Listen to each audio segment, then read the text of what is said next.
Merci, Président, Madame la Ministre, Monsieur le rapporteur général. En 2024, les Françaises et les Français et les pouvoirs publics ont enfin pris conscience que les PFAS, ou polluants persistants, sont massivement présents dans l'eau, dans l'air et dans nos organismes.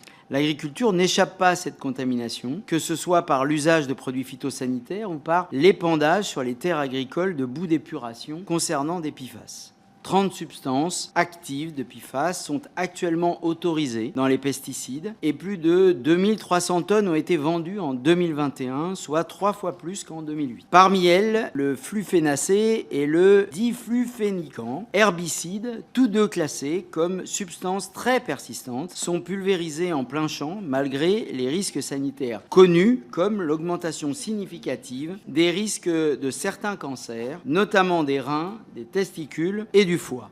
En 2020, l'Autorité européenne de sécurité des aliments alertait sur les effets de ces substances sur la santé. L'Agence européenne pour l'environnement a également pointé des risques accrus de maladies thyroïdiennes, d'obésité et de troubles de la fertilité. Plus récemment, en novembre 2024, un groupe de travail du Centre international de recherche sur le cancer a classé le PFOA comme l'un des PFAS les plus connus, certes, mais surtout comme cancérogène pour l'humain.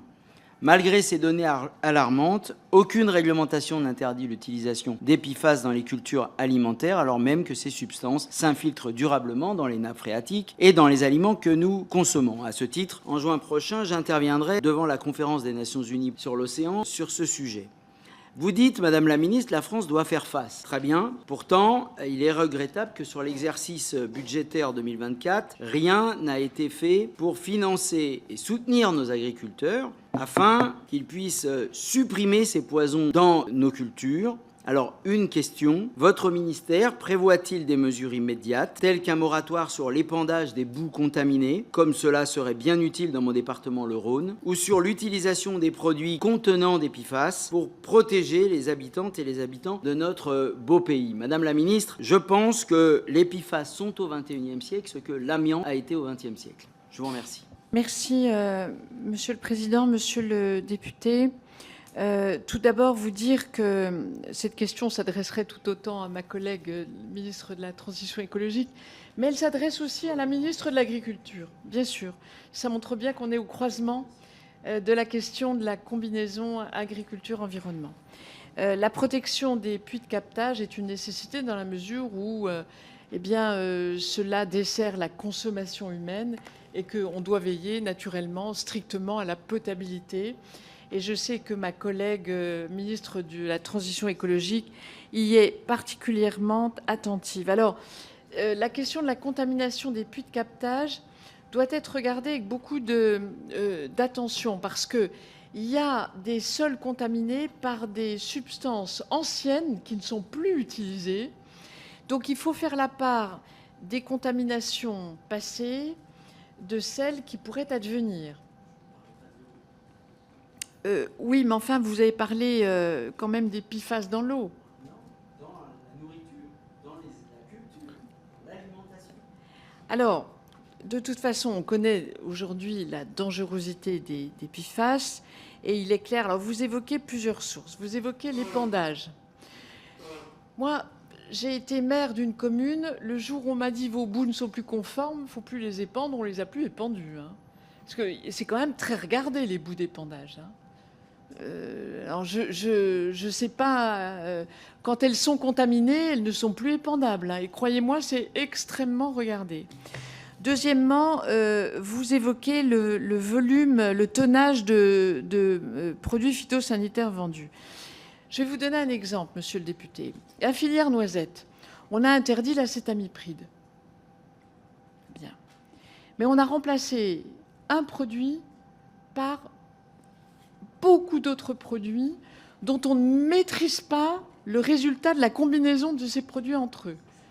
Et quand vous interrogez les producteurs de noisettes, ils vous disent « nous, on n'est pas très à l'aise dans les alternatives qu'on nous propose ». Donc, il y a la question du tonnage, mais au-delà de la question du tonnage, vous voyez que ça ne suffit pas à épuiser le sujet.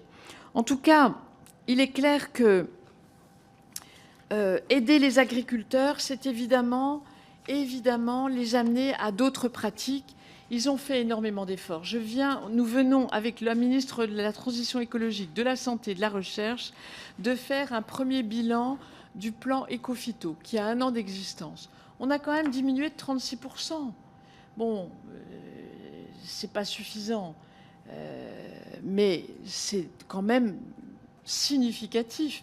On utilise infiniment moins de produits phytosanitaires aujourd'hui qu'hier. Et il faut continuer dans cette voie. Et je voulais vous dire également que les PFAS font l'objet d'un plan de surveillance qui est en cours dans l'alimentation, par la Direction générale de l'alimentation dans mon ministère. Nous avons 400 prélèvements en 2025. Prévu 400 prélèvements en 2025, c'est 10 fois plus.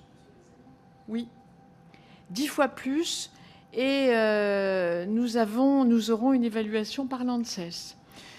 S'agissant du flufénacet, l'évaluation par l'EFSA, donc qui est l'ANSES européenne, est en cours sur les substances phyto et le flufénacet ne sera pas renouvelé au printemps.